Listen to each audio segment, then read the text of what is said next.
Coming up on 5 Minute News. Wagner boss General Prigozhin dies in Russian plane crash. Rudy Giuliani turns himself in on Georgia 2020 election charges. And first GOP debate sees most candidates supporting Trump despite crimes. It's Thursday, August 24. I'm Anthony Davis. Russia's most powerful mercenary, Yevgeny Prigozhin, was on board a plane which crashed on Wednesday evening north of Moscow with no survivors, the Russian authorities said, 2 months to the day after he led an abortive mutiny against the army top brass. There was no official comment from the Kremlin or the Defense Ministry on the fate of Prigozhin, head of the Wagner mercenary group and a self-declared enemy of the army's leadership, over what he argued was its incompetent prosecution of Russia's war in Ukraine. A Telegram channel linked to Wagner, Grey Zone, pronounced him dead and hailed him as a hero and a patriot who it said had died at the hands of unidentified people it called traitors to Russia. Amid fevered speculation and an absence of verifiable facts, some of his supporters pointed the finger of blame at the Russian state, others at Ukraine, which is due to mark its Independence Day today.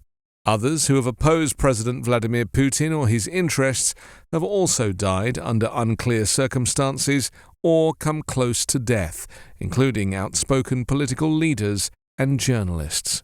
Prigozhin's death would leave the Wagner group, which incurred Putin's wrath in June by staging an abortive armed mutiny, leaderless and raise questions about its future operations in Africa and elsewhere. Prigozhin's death would also rid Putin of someone who had mounted the most serious challenge to the Russian leader's authority since he came to power in 1999. Rudy Giuliani, Donald Trump's lawyer and confidant, turned himself in at a jail in Atlanta yesterday on charges related to efforts to overturn Donald Trump's loss in the 2020 presidential election in Georgia. The former New York mayor was indicted last week along with Trump and 17 others. Fulton County District Attorney Fani Willis said they participated in a wide-ranging conspiracy to subvert the will of the voters after the Republican president lost to Democrat Joe Biden. Bond for Giuliani, who was released after booking like the other defendants, was set at $150,000, second only to Trump's $200,000. 79-year-old Giuliani is accused of spearheading Trump's efforts to compel state lawmakers in Georgia and other closely contested states to ignore the will of voters and illegally appoint electoral college electors favorable to Trump.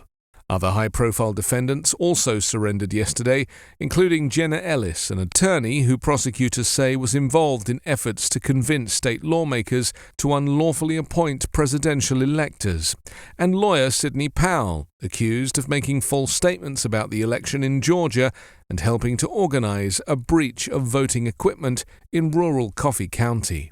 Giuliani is charged with making false statements and soliciting false testimony, conspiring to create phony paperwork, and asking state lawmakers to violate their oath of office to appoint an alternate slate of pro-Trump electors.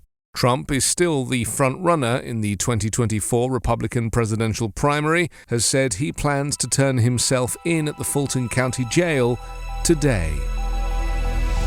Nearly all of the Republican presidential candidates vying to be the leading alternative to frontrunner Donald Trump said they would support the former president if he is the party's nominee, even if he is convicted in a court of law, as they gathered on stage for the first time. The question came nearly an hour into Wednesday night's first primary debate in Milwaukee, and a day before Trump, who declined to participate, is set to surrender in Georgia on charges of trying to overturn the state's 2020 election. With less than 5 months until the Iowa caucuses jumpstart the GOP presidential nomination process, the debate is a critical opportunity for lower-polling candidates to introduce themselves to millions of voters, many of whom are just beginning to pay attention to the race.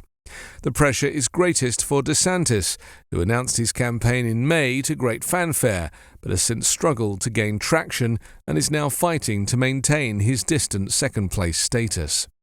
Also on stage were South Carolina Senator Tim Scott, former UN Ambassador Nikki Haley, tech entrepreneur Vivek Ramaswamy, former Arkansas Governor Asa Hutchinson, and North Dakota Governor Doug Burgum, who was hospitalized after hurting his Achilles tendon, but chose to participate nonetheless. The candidates also tangled on abortion, underscoring the party's challenges on the issue after the Supreme Court overturned Roe v. Wade last year.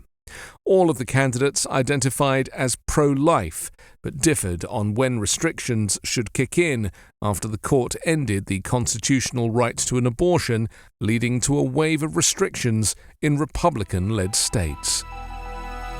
5 Minute News is an Evergreen podcast covering politics, inequality, health and climate, delivering independent, unbiased and essential world news daily.